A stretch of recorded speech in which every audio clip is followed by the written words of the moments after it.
উপস্থিত শিক্ষাগুৰুসকল মৰমৰ ছাত্ৰ-ছাত্ৰীসকল, আমি সদায় পাঠ কৰাৰ দৰে আজি সংকল্প পাঠ কৰিবলৈ ওলাইছোঁ।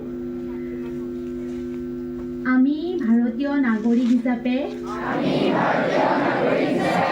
ভাৰতৰ সংবিধানৰ প্ৰতি আনুগত্য প্ৰকাশ কৰিম।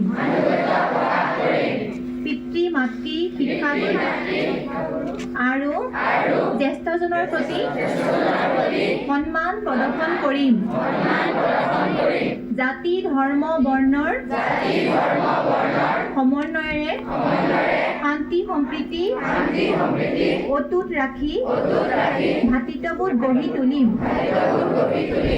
আমি স্বচ্ছতাৰ প্ৰতি প্ৰতিশ্ৰুতিবদ্ধ হৈ থকাৰ লগতে আমাৰ শিক্ষানুষ্ঠান আৰু অঞ্চলৰ স্বচ্ছতা বজাই ৰাখিম।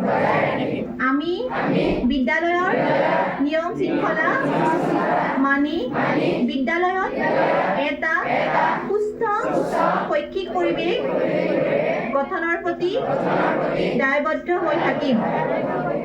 আমি ড্ৰাগছ ব্যৱহাৰৰ পৰা আঁতৰি থাকি ড্ৰাগছৰ বিৰুদ্ধে যুঁজ দি যাম আৰু ইয়াৰ অপকাৰিতাৰ বিষয়ে সজাগতা আনি ড্ৰাগছমুক্ত সমাজ গঢ়াৰ প্ৰয়াস কৰিম।